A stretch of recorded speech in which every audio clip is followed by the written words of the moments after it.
What's up guys? I'm Jayperson. Welcome sa aking YouTube channel. Ang video natin today ay tungkol naman sa accessories and upgrades na ginawa ko sa aking Honda Click. Pag-uusapan din natin dito kung magkano yung pinambili ko, saan ko nabili, at syempre kung ano yung purpose nito. Pag-usapan din natin kung magkano na lahat yung nagastos ko sa accessories and upgrades. So ayun, without further ado, start na natin. So ayun mga tropa, umpisan natin dito sa may panel gauge. So ang binili kong accessories dito ay una itong panel gauge protector. Ayan, itong carbon na to. So itong panel protector ko mga tropa ay nabili ko lang sa Shopee sa halagang 100 pesos kasama na yung shipping fee. So ang purpose kasi nito mga tropa ay para maprotektahan ang ating panel board sa ulan. Kasi nagkaroon ng issue yung Honda Click version 1 at version 2 na pinapasukan ng tubig yung panel board at kung saan nagmo-moist yung sa loob, kaya nagbo-blue screen pa ito, no? So ako naman, inagapan ko na ng mas maaga, hindi ko na hinintay na mapasukan ng tubig bago ko lagyan, kaya nilagyan ko na ito agad. So ako lang naman nagkabit niyan mga tropa, kasi madali lang naman ito, didikit lang naman yan eh. Pero kung titignan nyo, hindi solid yung pagkagawa, kasi tignan nyo dito sa may taas, medyo may bubble siya. Pero hindi naman siya big deal para sa akin, okay lang naman yan. Next, panel gauge garnish. Nabili ko lang din ito sa Shopee mga tropa, sa halagang 200 pesos kasama na yung shipping fee. So ito ay plastic lang siya na chrome, pero maganda yung pagka-plastic niya. So mga tropa, ako lang din nang nagkabit nito. Madali lang naman kasi double adhesive lang naman yung pandikit dito. So bale matagal na rin ito, pero kung titignan mo solid pa din. Hindi naman siya natatanggal. Ayan, hindi naman siya natatanggal. Next, punta naman tayo sa may lever guard. Ayan, ayan, magkabilaan yan. So nabili ko lang din ito sa Shopee mga tropa sa halagang 207 pesos kasama na din yung shipping fee.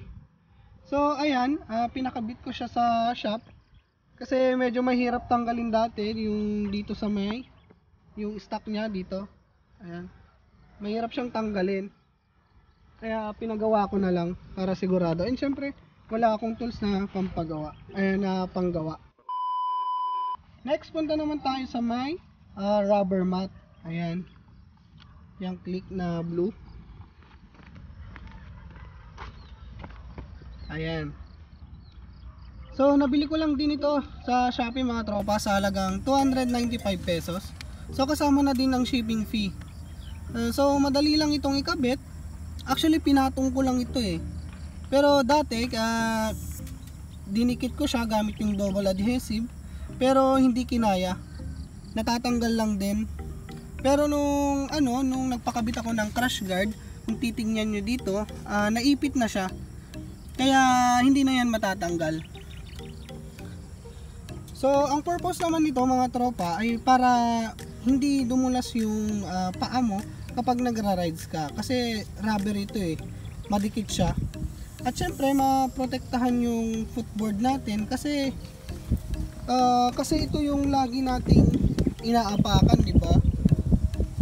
And syempre yung battery natin na kahit sabi nila na hindi naman talaga yan pinapasukan ng tubig,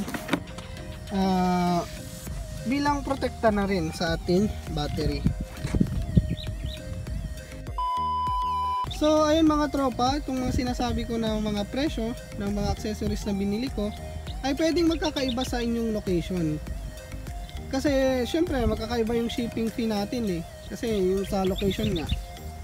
So kumbaga price may vary, depende sa location mo or kung saang seller ka bibili, lalo na kapag online. So ayun, next punta naman tayo sa may axle cap. Ayan, kabilaan. So nabili ko ito mga tropa dito lang sa malapit sa amin na shop. Nabili ko ito sa halagang 120 pesos. So pinakabit ko ito sa shop kasi di ko alam kung paano ikabit, tsaka wala akong tools nga. So ang purpose naman nito, well, wala naman talaga siyang purpose. So pandagdag forma lang. Ayan. So ayun mga tropa, punta naman tayo dito sa may mudguard or tire hugger. So ito guys, carbon dip to, pero ang problema ko lang dito, ayan, nag-chip siya dito pa. So ito guys, nabili ko to sa halagang 250 pesos sa Calamba Crossing. Nakalimutan ko na yung pangalan ng shop. Malapit lang ito sa Walter Mart, mga tropa.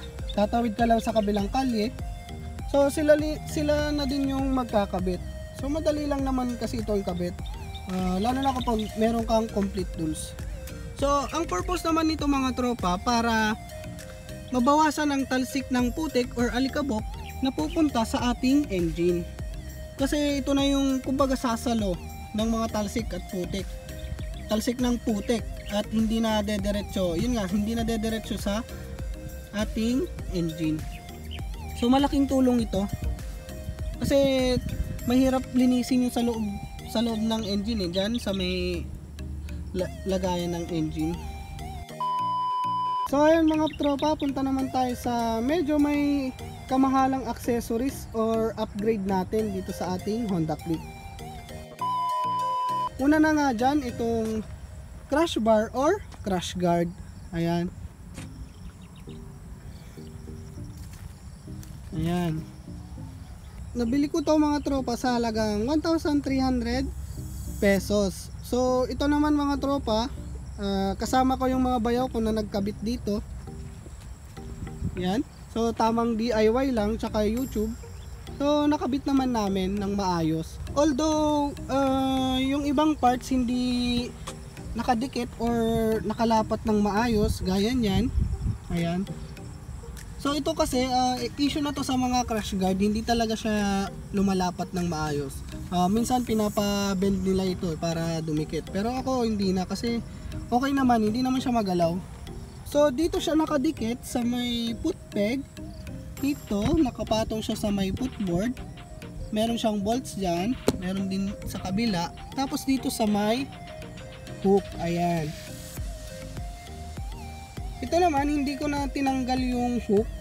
Ang ginawa ko, bumili na lang ako ng mas mahabang bolts para meron pa din tayong sabitan ng mga pinamili. So ang purpose naman nito mga tropa ay para maprotektahan ang ating mga play rings kung sakaling tayo ay matumba, no?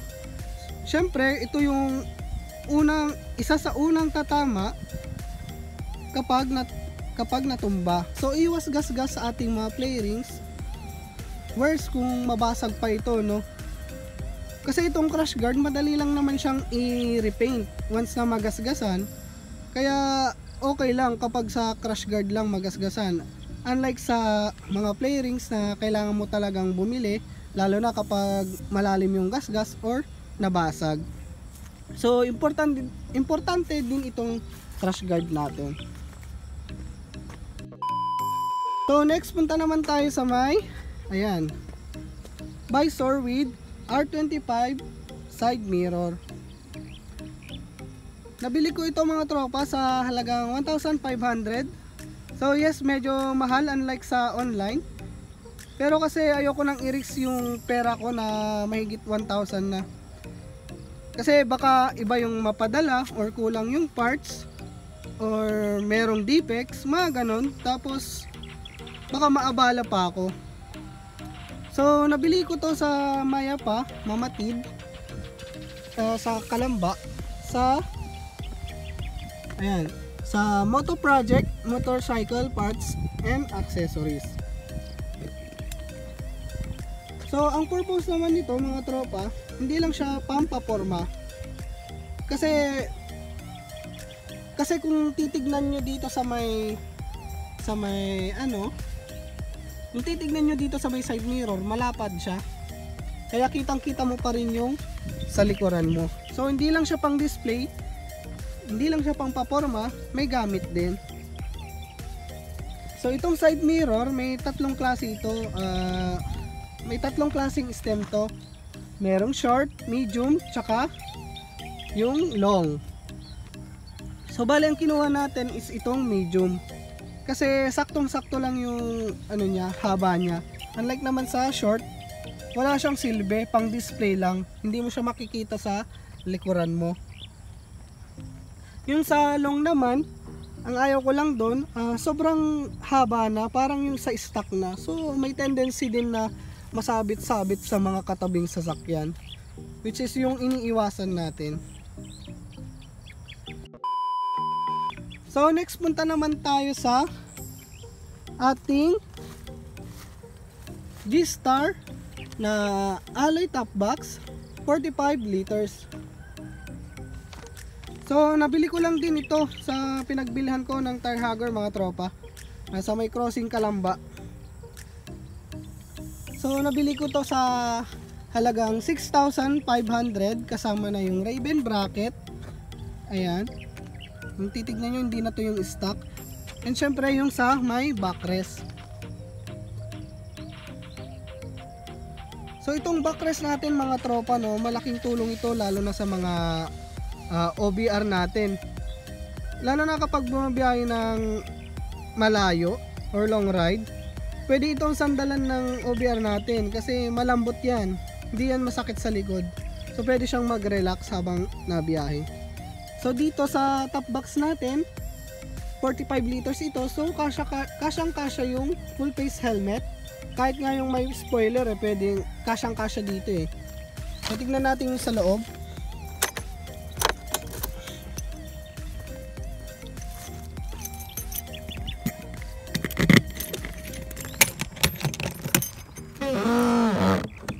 Ayan.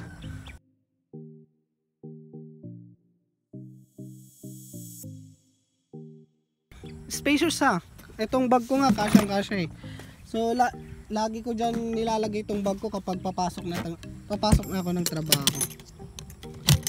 Ang purpose naman nito mga tropa, syempre kapag maglo-long ride ka, meron kang lalagyan ng mga importanteng bagay. Kasi di natin alam ang panahon ngayon eh, pabago-bago.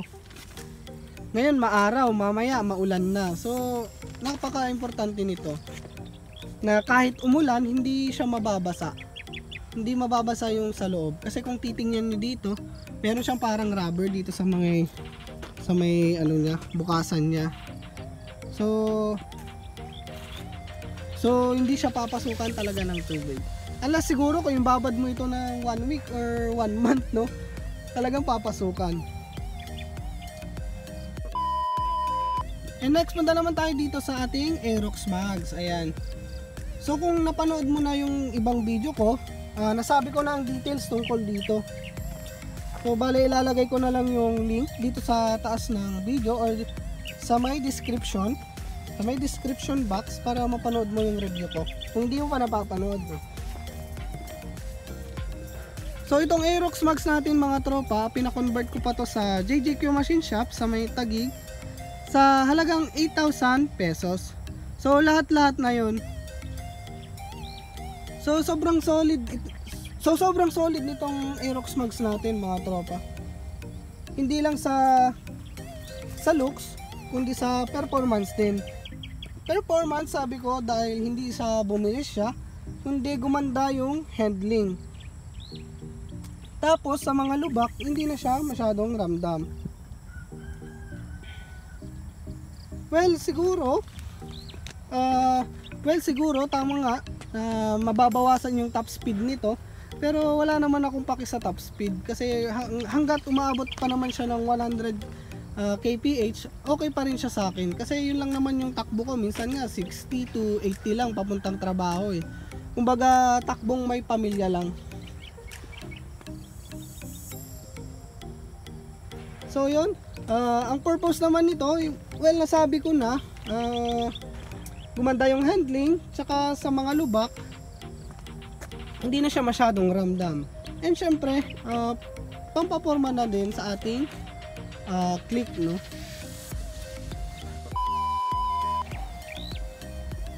So ayun mga tropa, yun na lahat yung accessories na kinabit natin and upgrades na pinagawaan natin.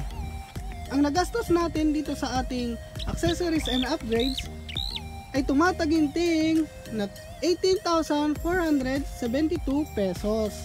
So ayun, medyo may kalakihan na guys, no? Pero okay lang kasi naging ganito naman kaganda yung motor natin and gumanda yung performance. So hindi ako nagsisisi na pinakabit ko itong mga to sa ating Honda Click. So yun, dito ko natatapusin yung ating video. Maraming salamat guys sa panonood. Stay safe and healthy. God bless po sa ating lahat.